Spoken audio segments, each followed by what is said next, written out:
God, I was already tired for being 1 minute with my finger on my camera. How is everyone? Good afternoon, boa tarde a todos.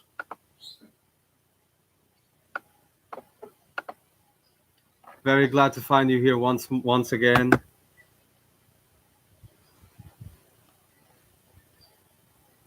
After what has been another crazy week.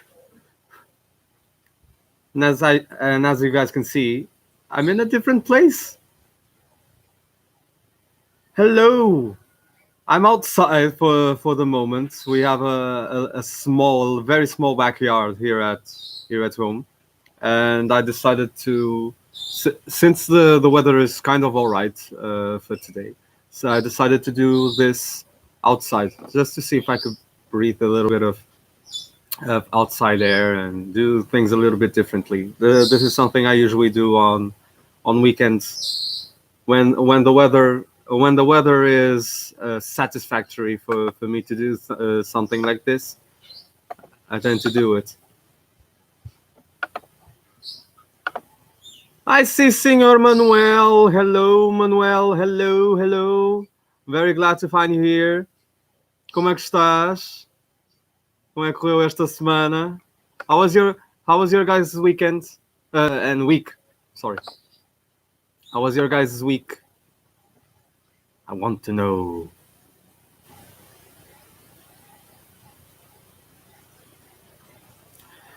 So for today, we're going to react to the Eurovision Song Contest 2007. Yes. This is a contest that I saw with Manuel like 3 or 4 weeks ago. We haven't been doing these things as much right now because I've been very busy with university. Things haven't been that easy, but hopefully for the next 2 months the things will go a little bit better. How are you? Well, being completely honest, tired. Today I feel tired because I had an out of the ordinary ending of the week. My tennis lessons started again this week. I had a practice on Friday, and right after that I had a 5 kilometer walk back home. And yesterday I went shopping again, doing another walk, and coming home with the things I bought. I just feel very tired right now because for these past 2 months, this isn't something that I've been used to doing, and that's why I think the difference shows in my body and the way it has been reacting to the circumstances. So, without further ado, we'll start it off. Eurovision Song Contest 2007, the 52nd edition of the annual show we all love, hosted in Finland, in Helsinki, at the Hartwall Arena by probably the best pair of presenters from the decade. I love the way they presented. They did it very well. They were Jana Pelkonen and Mikko Leppilampi. I like to pronounce these names, these foreign names. And this one, I believe, was the show that had the most songs in the semifinal. This was the last year that the single semifinal idea was submitted, meaning there were 28 songs in the semifinal, knowing that only 10 would qualify, which for us right now is something that we're not really used to. And in terms of percentage of success, mainly means that the probability of a song not qualifying would be the highest, I believe. And sadly to say as well, for me, was probably the weakest semifinal of the four contests, I believe, that had this idea of the single semifinal. I think this one was the weakest. There weren't a lot of songs from the ones that didn't qualify that really impressed me and made me think like, yeah, this really should have qualified, and the final wouldn't be the same without this. There were a lot of weak songs and songs that didn't have a special factor for me as a Eurovision song listener and enjoyer per se. So right now, I actually don't really know how I'm going to do this, since there are 28 songs in the semifinal.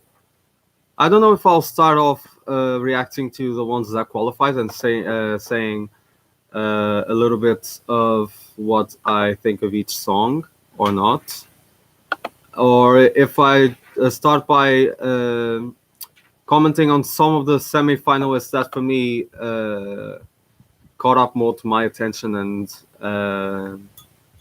probably should have done better.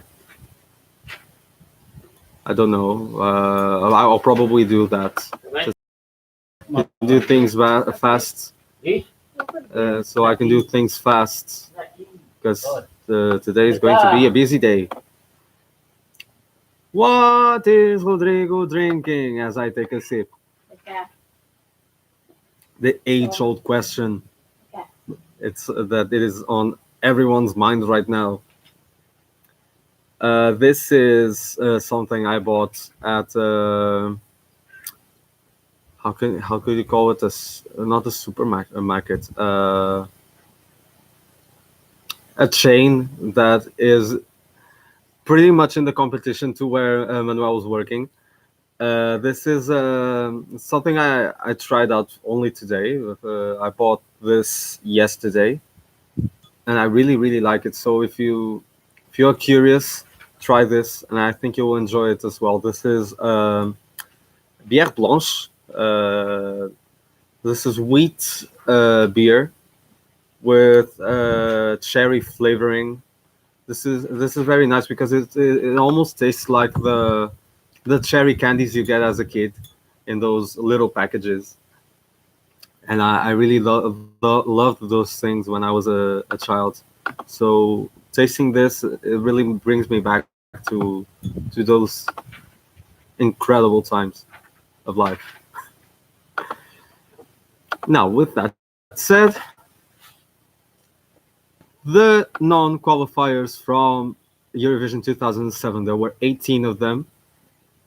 This was also the debut year of the Czech Republic, Georgia, Montenegro, and Serbia. Montenegro and Serbia, after they divided as a country, divided their countries into each own, because Serbia and Montenegro competed as a unified nation in 2004-2005. This was also the returning year for Austria for 1 year, and for Hungary, for Austria and Hungary, after a 1 year absence, this was the year of their return. And this will be the first of the how can I explain this? 2006, the year before, will be the last year until now that Monaco was participating, and that is quite sad, because Monaco in the 20th century as a Eurovision country was a very strong country. They did quite well in many years. They even won in 1971 with Un banc, un arbre, une rue, which is a very nice song for that year, even though it is my favorite. But it is a country that for me I miss at Eurovision, and I think that if Monaco were to come back, at first I would be happier. More songs, probably in French, because it is a very beautiful language. but also I think that their songs have when you think of Monaco, you think of something with class, and I think that if Monaco were to come back, we would have uh, at least one more classy entry, probably every year. Okay, so uh, from my knowledge of this Eurovision and from the few comments I've seen from fans towards some of the songs from this year, I see that my dearest of artists, Eurydice, came back with a song in French, and I really wasn't expecting this. Since she is probably one of my favorites, if not my favorite Eurovision artists from all time, and how she nailed it in the 90s. I wasn't expecting her to sing a song in French, coming from Cyprus. Comme si comme ça is my least favorite from her songs, but I think that compared to some of the songs that qualified, I think this one should get a place. For example, coming ninth or 10th in the actual semifinal. Besides this, I see some people really supported the Icelandic song by Eiríkur Oxon. He was one of the singers from IC in '86, I believe, from their debut year when they first joined Eurovision. I think he was a part of the group. And this one, even though it was sung in a genre that really isn't in my style, um, I actually quite like this, weirdly, because I'm not usually a fan of rock, but this one felt kind of nice. It felt old school in a way that made me quite enjoy it. But at the same time, I understand why it didn't qualify because it really wasn't one of the most of the strongest you could actually see. Then, oh, this one surprised me as well. Etcilia Rombly, the famous supposed presenter of Eurovision 2020, also came back after doing so well in 1998, which is another contest I'll be seeing this week after the Eurovision official page on YouTube posted the whole contest in high definition. I'll probably see that again this week. She came back with "On Top of the World," which out of the two songs for me, it really is not the best, but it still was a nice song. It quite fitted the style of music she sang with Hemel and Arde. But it really wasn't that special, even though coming 21st of the 28 semi-finalists for me is a little bit too harsh. She really didn't deserve that, and that was quite shocking for me to see that she did that badly in 2007. But still, it was cute to see her giving the 12 points that year. For example, there are so many for me to talk about. Let's talk about Denmark, because this one is quite interesting as well.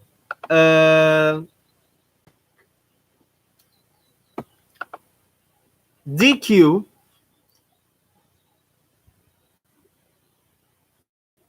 is the name of the singer. I was trying to find out if it was the name of the artist name of the singer, or if it was the name of the band, or her with the dancers. But it really was the just with Drama Queen. Yeah, not a song for me. Yeah, I'll be completely honest. I wasn't a fan of this, and I really understood why it didn't qualify. This song for me brings nothing special. The message is of something that I really, how can I explain this? I don't really support when songs have no particular strong message within them. For me, this one was really a no. And I see that mi cariño Gaby. Hola Gaby, ¿qué tal? Hoy me siento muy cansado. Fue un final de la semana un poco exhaustivo. Uh, un, un poco el volver a la vida normal que yo tenía antes de todo lo que pasó con el coronavirus. Pero yo no, I wasn't used to this kind of life, and my body really felt it in a way. So thank you again for coming. And as you see, oh, you're attentive. I was talking about Denmark. Wasn't a song I didn't like either. Yeah, I don't know why it could have its supporters, but it really wasn't a song for me. And this result for me was quite fair. Then, in a way, I feel kind of a mixed reaction towards Poland with the Jet Set and Time to Party. It's again a song that doesn't really send a message to me. It really doesn't reflect anything special, but it's quite nice to hear. So, in a way, I don't know if I would put this as one of my 10 personal qualifiers. But at the same time, I'm surprised it didn't do better because these kinds of songs really did quite good at the Eurovision in those times. It was joyful, was kind of fun, and from my perspective, a lot of people supported those kinds of entries. Now, a part of me doesn't want to talk about this, but the other part in me feels like I need to talk about this. The Czech Republic with Kabat and Maladama. This was their debut year, and I'm very, very sorry, but for me this was probably the worst debut song I've ever listened to out of the whole the whole set of countries. I think this one was the worst. Not being already a fan of hard rock music, this one for me really didn't feel nice. I kind of feel a little bit annoyed by the feeling of this song. For me, this song has nothing special and pretty much everything that I like in it. So I think that the best I can say towards this entry is that I respect their interest at the Eurovision, and I respect of them trying to send out their style of music to the world. But for me, it really wasn't it. It really wasn't a song for me to stand by. I'm very sorry for saying this. I hope I don't offend anyone, please. And speaking of offending, and Manuel will find this funny. We sent a song that year called "Dance with Me," "Dança comigo," sung by Maria Teresa, Maria Teresa Villa-Lobos, exactly, known as Sabrina, written by Emmanuel, who then would become the composer and the writer of Quero Ser Tua, sung by Suzy.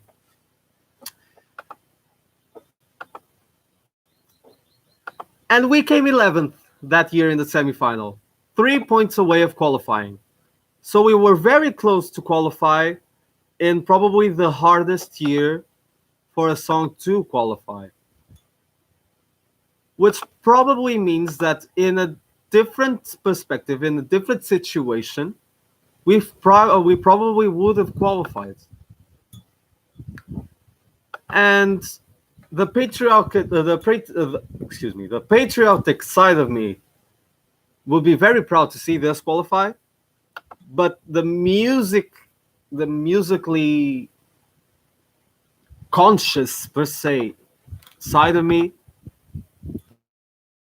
thinks that we've sent so much better than this, doing much worse, and at a, in one way, this would be fun to hear at the final, and I think the Europeans would enjoy this. But in a way, I don't know if most of us Portuguese would be proud to see this kind of music in a Eurovision final.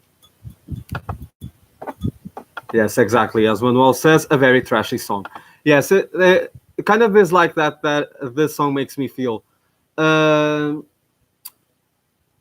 in a way, it's trashy, but it is a kind of a good kind of trash. It's not the worst kind of trash. It's that trash. It's not like the trash you get after you puke. It's a bit like the trash you get after eating excuse me, healthy, like decomposing. Yeah, in a way, it would be a kind of healthy, but it still is trash. But it really isn't trash. Okay, I don't know how to explain this. I'm not the biggest fan, but I kind of like the song. So it would be interesting to see how this would do had it qualified. Then, this was also the year that Andorra, with Anonymous and Salven and Mon, this was the year that they did better, the best. They came 12th in the semifinal. They never qualified, and I think that's a terrible shame because I think that's probably why they decided not to compete again until now. I hope they come back with probably a little bit more quality in music because I like some of their songs. This one isn't really one of them. I'm not a fan of this kind of music, and I wasn't really a fan of this. But I know they can do better, and I can't wait to hear more of Catalan at Eurovision. It is a nice language.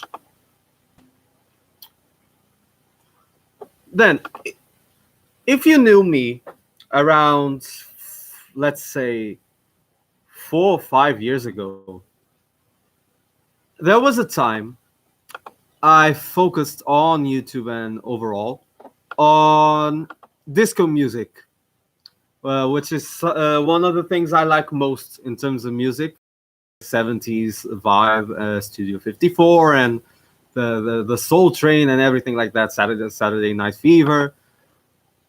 That vibe for me is absolutely awesome, and I love disco music in general. But the Belgian song this year, even though it was in disco, this is probably the worst disco song I've ever heard. And they found a way for me not to really enjoy a song sung in disco style. This a disco is supposed to be, from my perspective, it's supposed to be very joyful and make you want to move.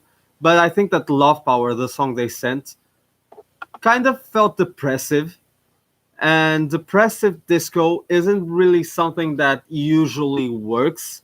It has worked before, but for me, it really didn't work with this one. This one, again, for me, it felt a little bit trashy, but in a good way because I still love disco music. And I hope I don't offend anyone, and I think I'm being a little bit too harsh by saying this, but when I feel music so much that I really enjoy and have a genre of music in my heart, when a country at Eurovision sends a song in that genre and fails, for me it is very hard to react to it. It's not really a feeling that you really want to feel. It's a bit like uh, the others don't like. The others will feel like disco is that, but it really isn't that. I think that Love Power wasn't the best example of what disco music could be, and how it could relate to the Eurovision on the audience. So I'm very sorry, even I don't hate the song. I still like the vibe of disco, but not a fan of the overall song. And now I'll go to react now to the actual grand final.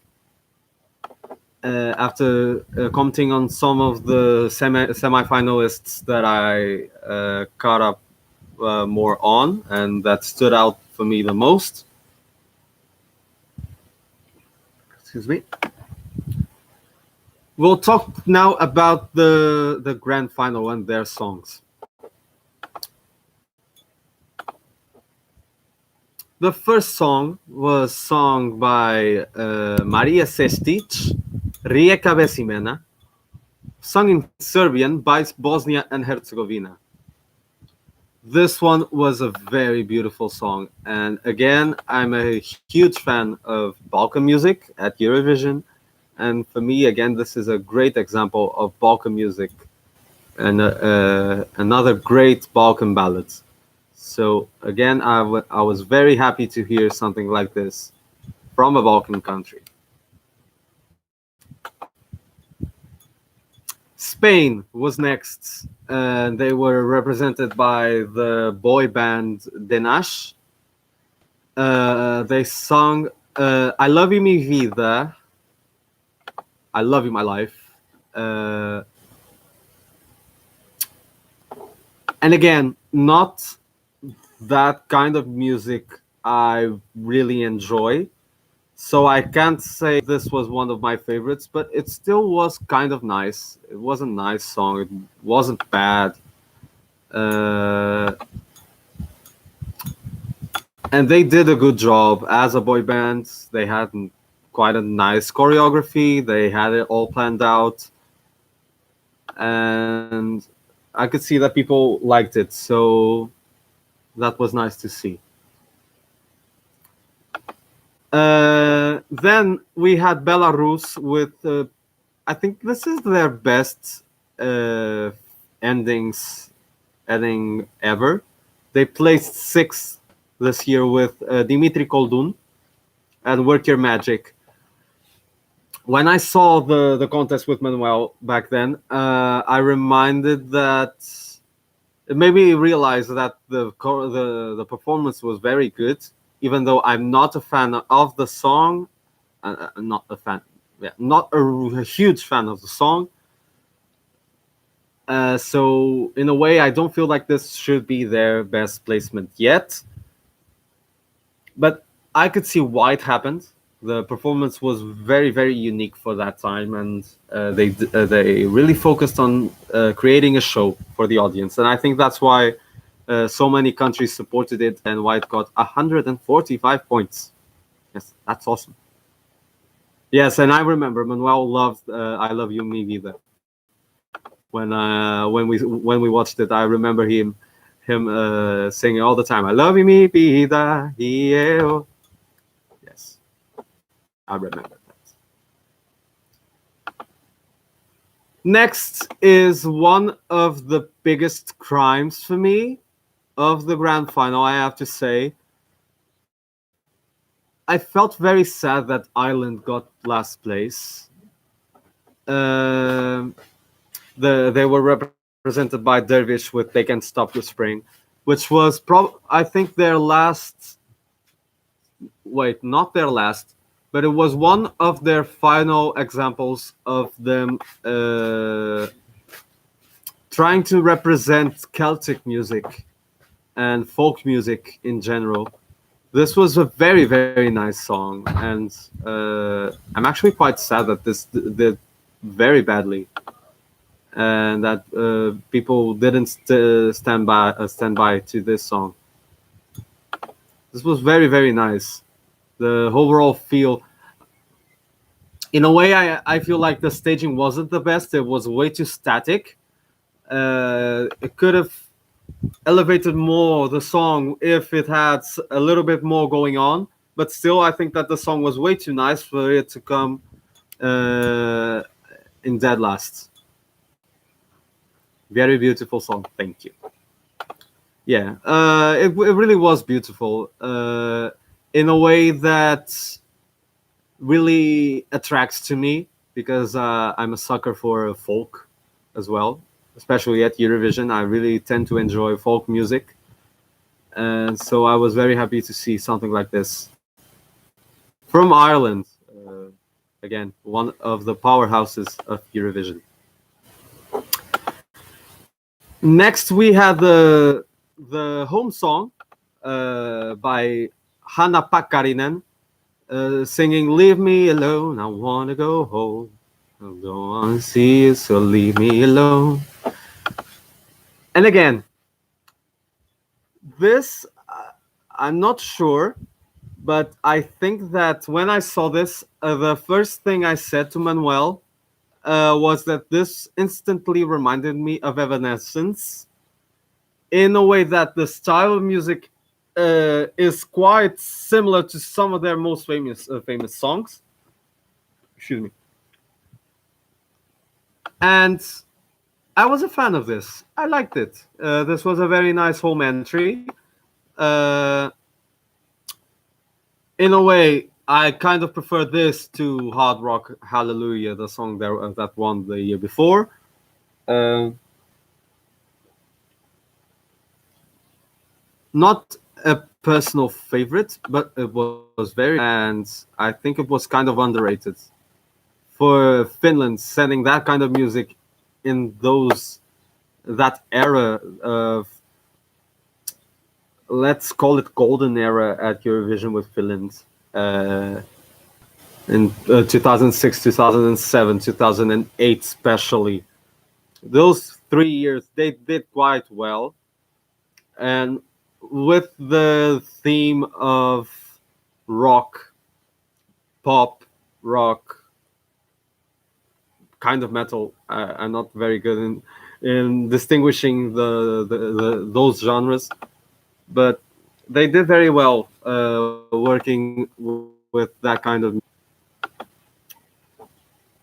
After Finland, we had a returnee to Eurovision with North Macedonia and Karolina Gocheva, who sung Mojo Cvet. And Karolina was the representative of Macedonia in 2002 with another very beautiful song back then as well. So when comparing both of the songs, I actually don't know which one I prefer. Both are very nice, but not in my list of top 5 favorites or anything like that. But it still was a very good addition to the contest, and I'm happy that she did well overall with another song. And it's interesting because of the addition to English to the song in Macedonian.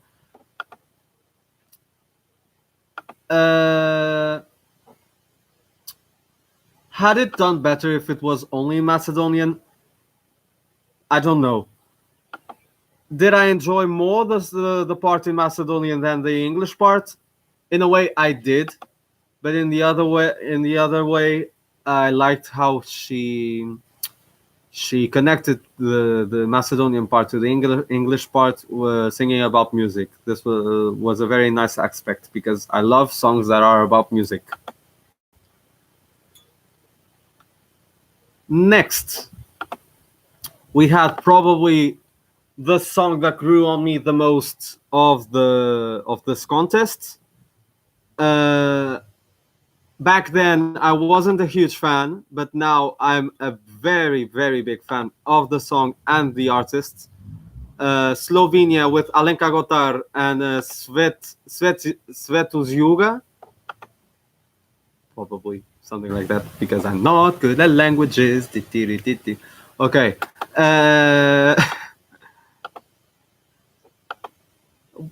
Probably one of the most unique entries and one of the best entries that Slovenia sent to the Eurovision.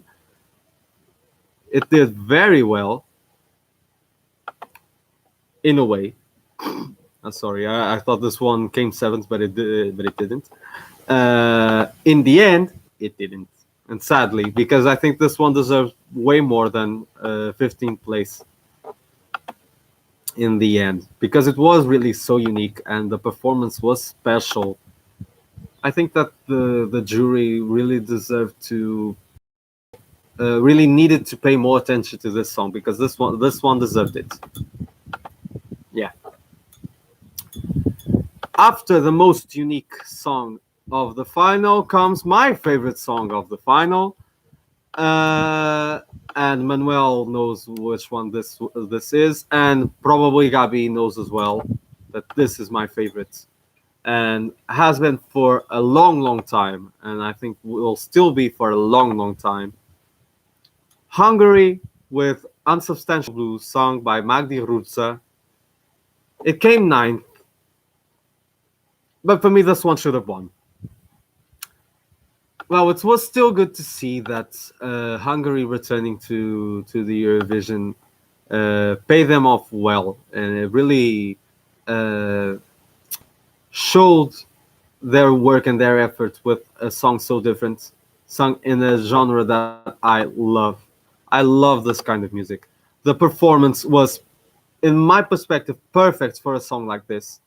It really felt intimate, felt powerful and strong, which was for me everything that this song needed to show. And I think that's why it did very well, because if I were to see the contest live as of now, I wouldn't think that this would qualify, being so different from the rest. But at the same time, it really makes me happy to see that the people supported this kind of music and that they supported the power of Magda's voice and how powerful the song was and how different it was as well. The lyrics were very nicely written for a song about, you can say, heartbreak. I think this one. You're such a special man to him. Yeah, from my perspective, this is a song about people who ask for more than they. Uh, how can I say this? Bite more than they could chew. Uh, for people who get a finger from literally a finger, and they ask for the whole arm. They ask for way more than they should, and they should stay grateful to what they have. This one was a great example of a song with that message behind. And next to my favorite was also one of my favorites, and this one for me was another big crime. This one deserves much more, even though I do understand why people didn't support this as much. The Lithuanian song for me was also one of the ones that grew on me the most over these past few years. I always liked the song, but not in a way as I do now. That I really love this one, and I think that the overall performance was one of the best ideas and a very beautiful song that really deserved more than 21st place out of 28. That including that Lithuania passed the semi-final because they finished in the top 10 the year before with their best placement yet. So, excuse me,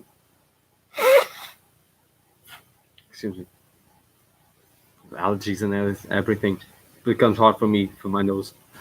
Uh, After another weird moment, uh, so probably knowing that this was a straight qualifier and it coming, it going so badly in the final would mean that probably in the semifinal, had this gone through the that process, it probably wouldn't qualify, and that would really make me sad because this song really deserved it. This song for me was beautiful, was a genre that I love, was very intimate as well, like the Hungarian one. Probably a little more intimate because it didn't have that much going on. The staging behind the Hungarian one was a little bit more exploring and a little bit more complex than this one.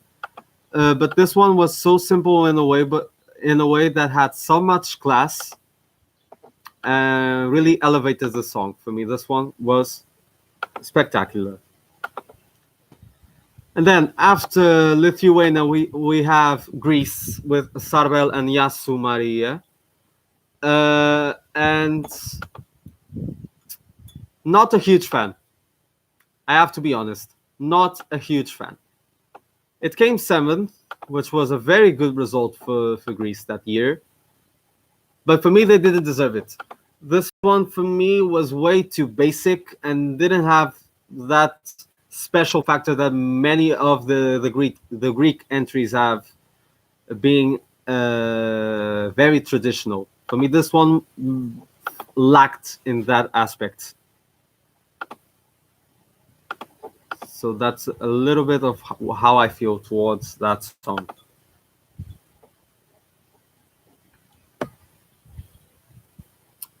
After Greece, we have Georgia with another great debut. This is my favorite song from them of all time.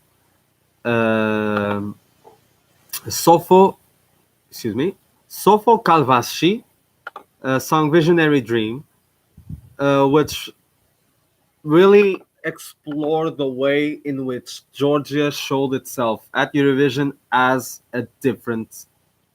as a country that supported difference in a way, because they really play around with different genres of music and they always try to send different styles at Eurovision over the years. And this is something that I really appreciate from Georgia. And I think that I appreciate them the most sending a song like this as their debut. This one was spectacular. The staging was very powerful. The chorus was amazing, very strong, and I really enjoyed the vibe that this song had overall. Then after Georgia, number 12 was Sweden. My dear friends of Sverige, when the year that, in my opinion, Måns should have won Melody Festival and with Cara Mia, I think that this one was the song that they should bring to Eurovision. Instead, the Swedes, in their ways of magically messing in a way with the European minds, they sent the Ark with The Worrying Kind, which again is a very nice song, but I think that this one is one of those examples that the placement was fair to the quality of the song, because this song was different and I liked it, but I didn't love it. They needed a song that made me really attract to it. And even though The Worrying Kind is very nice, very joyful, and it has its moments of surprise, they weren't put in a way that really made me follow the lead and enjoy the song as much as I should. That's what I have to say about this. After Sweden, we have France with Les Fatales Picards and L'amour à la française, which in Wikipedia says that it was sung in French, English, franglais. And I understand why. This one was very mixed between the French and the English.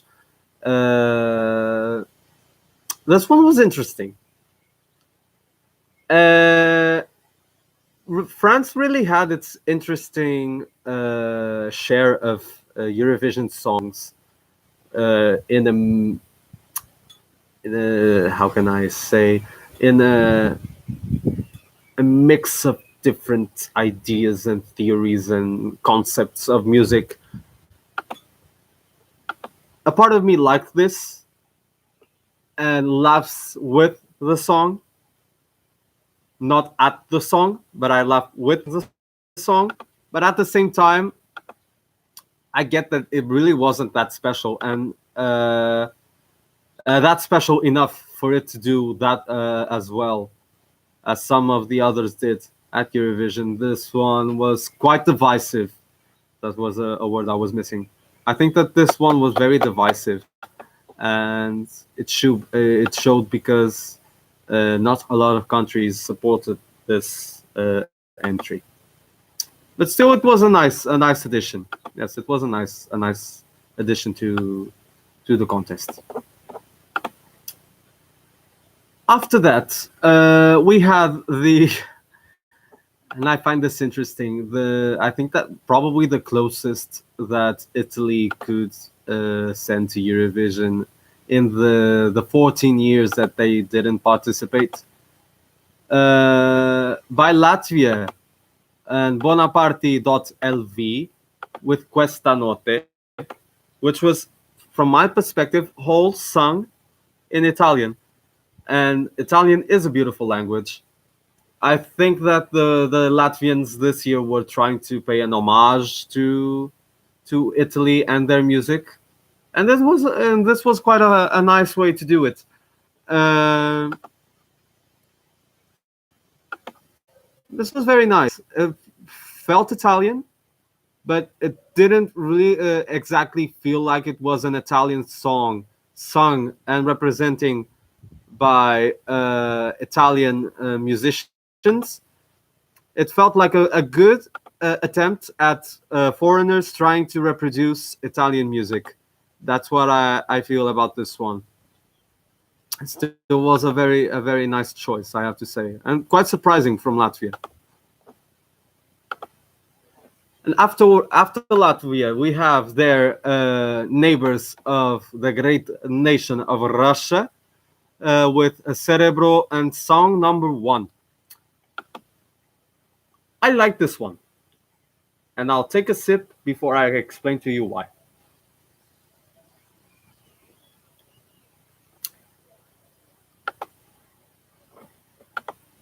I like it because of how they stayed truthful to the idea they were trying to put out to Europe. A trio of good-looking women singing in a sexy sense with a song about love. I think this was. I actually don't know what can this song be considered as, but they really respected their idea and concept behind the song and the performance. I think that this one was it was quite professional in a way that it wasn't a special song, but they elevated it with the performance. The performance was nice, and I think that's why they did so well. And speaking of songs that didn't do well, and for me, this is probably one of the saddest examples I could figure out. Germany with the late and great Roger Cicero. Loads of respect to the family. With Frauen regieren die Welt, which means women rule the world. This song, for me, as you know, jazz fan, jazz lover, this one deserved to be in the top three. For a jazz lover, this one was excellent. From point A to point B, there was nothing in the song that for me failed and was a motive why it wouldn't do well at the final. This one for me felt very professional, and it is surprising as it was a man singing about female empowerment. This was a very inclusive song, as they try to not equalize but show fairness between the male and female genders. This one for me gets an A+ because of its musical quality. It's good and an inclusive, not discriminating message, and the overall style of the performance. It really felt like I was watching a jazz concert. This was the best that they could do with the song. Yeah. And it was very sad for me to see Germany not do well with this song, with this amazing song. But this was probably due to coming in the middle of the third placer and the winner. Maria Serifovic, the famous, the great, the one of a kind, with Molitva. And Molitva means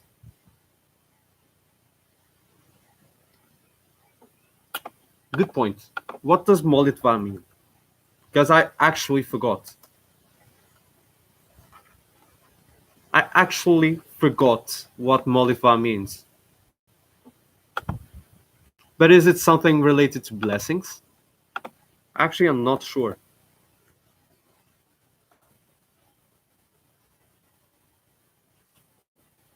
Molitva.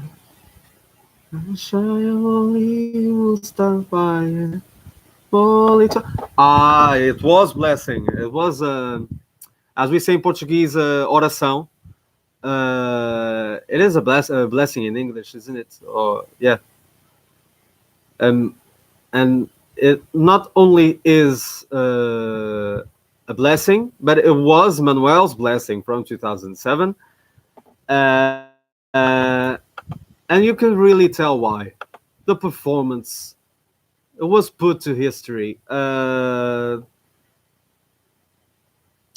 People have tried to impersonate in a way that performance, and that I think is an example of how powerful, how majestic this performance and this song were. Maria also has a spectacular voice with a whole lot of power as well. And for me, knowing that this was one of the three winners of the century with a song in the native languages, this was a very deserving one, and I'm very happy that this one did very well. Very, very happy with this. Now, this really makes me feel like Germany was a little bit screwed in the running order, because it came in between Russia that came third, Serbia that came first, and then Ukraine that finished second. I think that this was very mean to do to Germany, because that song was spectacular, and I think that since the top three songs were in between, the people didn't pay that much attention to it, and that's that badly in the contest, and that for me was very, very sad. And speaking of Ukraine, the for many queen of Eurovision, Verka Serduchka, with dancing Lasha Tumbai. Now this makes me realize, who is Lasha Tumbai? If it is a dancing Lasha Tumbai, Who is Lascia Tumbai? Or what is Lascia Tumbai for it to be dancing? That's a good reflection for a Eurovision fan. Or at least an uncult Eurovision fan like myself.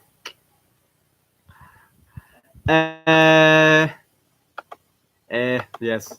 Typically Portuguese, Latin, Iberian with this. Um,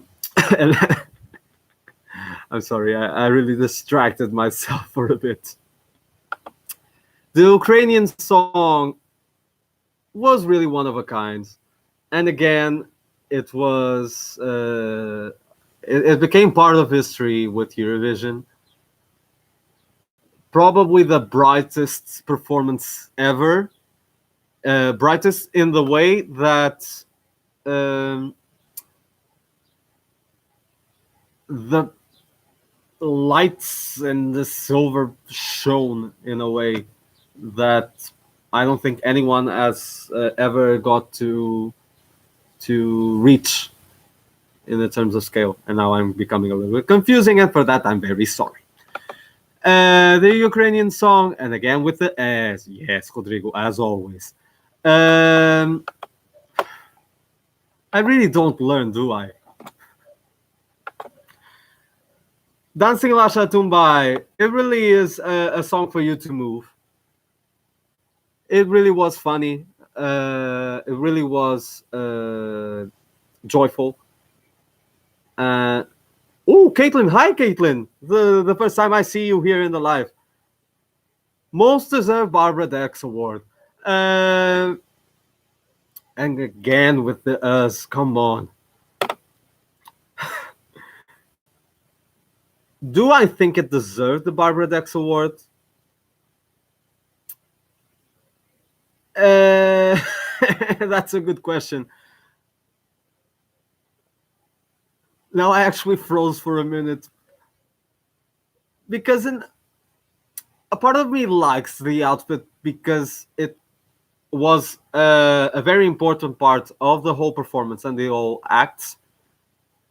But in another way, yeah, not my personal preference of clothing and song per se, but it was nice for what it was trying to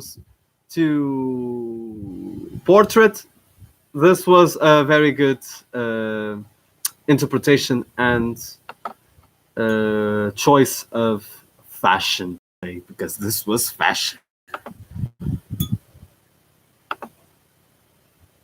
But that brings out the question: who?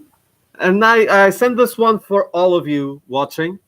Who for you deserved the Barbara Dex Award this year, in 2007? For Caitlin, I see that this one was the most deserved and probably the one that deserved the award. For me, I would probably give it to... let me think. I think that there were so many of them that deserved an award of that class. Let's call it class. I think that this was probably the year that we had most examples of untraditional outfits and things that you wouldn't normally put together for a Eurovision act. But since there was so many for me, it is really very hard to choose one. So I'll leave this one for you guys to comment and share them then with me. Moving on with probably one of the acts that I could put in that list, the UK, with Scooch and Flying the Flag for You. And I think this is...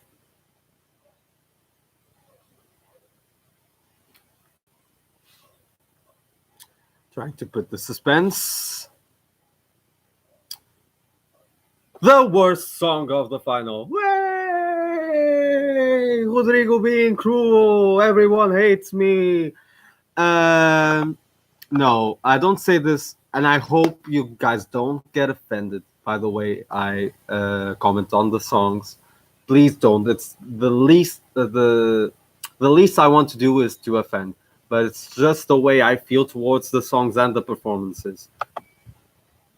And the UK entry for me, this one, no, I'm very sorry, but for me, I get why they were trying to send something, but difference isn't always the best. Even though I'm a supporter of people being different and sending different things, not a fan of this kind of difference. And Caitlin is asking, did you notice the reference to another UK song in the staging? Box Fizz, yes. Now, for a moment, I was thinking of myself being as being uncult again because I wasn't remembering. But yeah, it was Bucks Fizz because of the bottle of champagne. I think the uh, what did the guy sing in that part? I forgot. It was something. Would you like a bottle of fizz with the meal, sir? Yes, I think it was that. Would you like a bottle of fizz with the meal, sir? Uh, now that I think of it, it was really funny, and that probably was the quality of the song that they were trying to put out, but it wasn't the best way to share that quality in my perspective.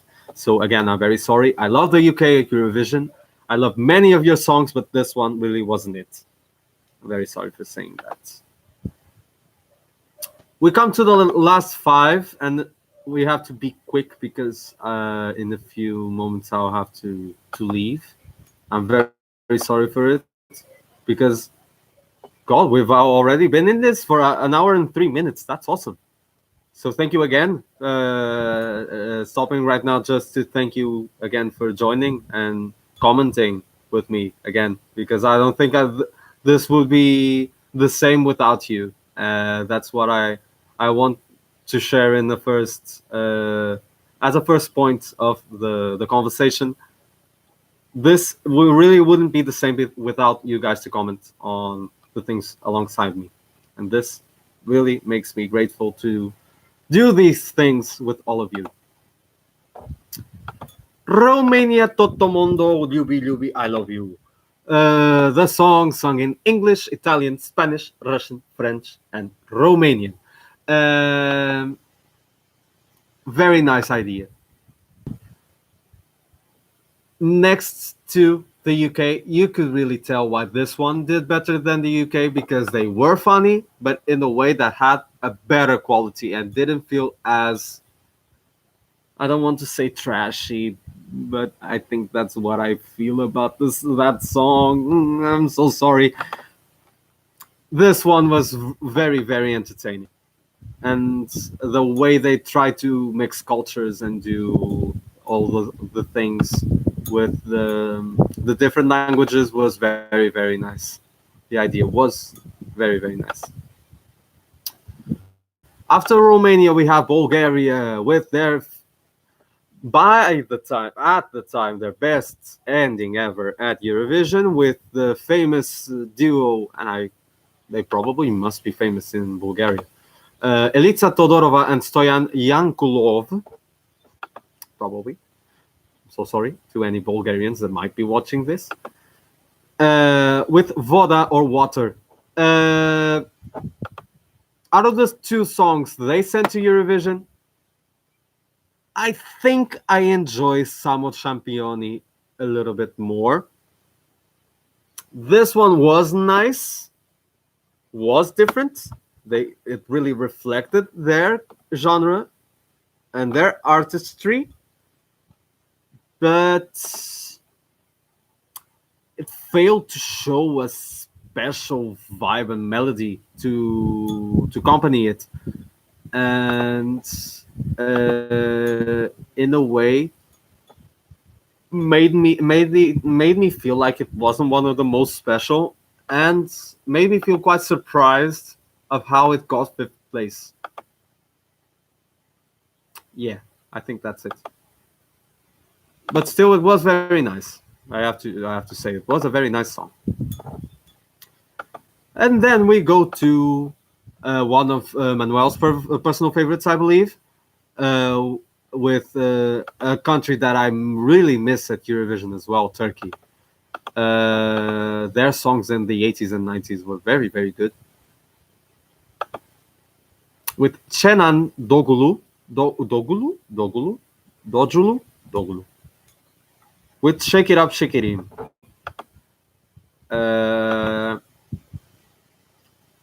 And now that I see it got fourth place. I knew it got a top 10 finish, but I didn't really realize that it got fourth place. And in my opinion, in my genre, in my taste, this didn't deserve it. Again, it felt Turkish, and that's a good thing. I love Turkish music. At Eurovision, they do very well with that. But this song wasn't the best by far for them, I have to say. That's it. It's not that it is one of the favorites. It's one of Manuel's guilty pleasures. That's it. That's it. Thank you very much for clarifying. The song is not very good, but it is one of my guilty pleasures in a way. In a way, I agree with Manuel. It's not one of the best, but when I think of it, I do start chanting "Shake it up, shake it in." I know what you're feeling. Shake it up, shake it in. So I think they did a good job on what they were trying to send to the people. But still, not one of the best, so it could go up to fourth place. Armenia, on the other hand, was a song that, for me, over these past few weeks and months, really grew. I really enjoyed the song, the power and the drama in the song. They're very, very nice. And they did very well. They came eighth. This one was very, very nice, actually, now that I think of it. A very nice performance, very nice and simple. Power, not really powerful. It was powerful in a way that it was simple, but it had quality. For me, this song had quality and it had class. That's why I really enjoyed that one as well. And Moldova, the reason why we didn't qualify that year, when comparing, yes, Moldova deserved to qualify. Fight by Natalia Barbu was one of the strongest. It was a very, very strong song.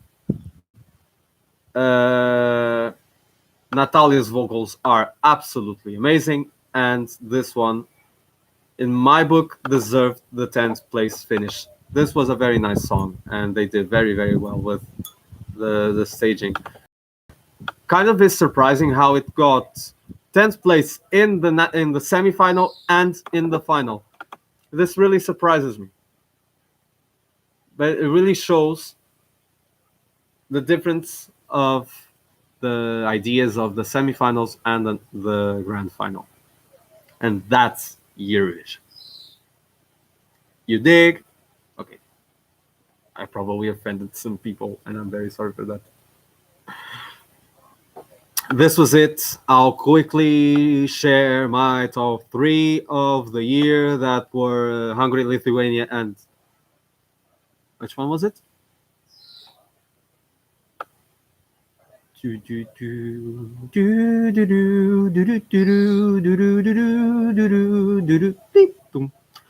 Yes, Rodrigo froze for a little bit.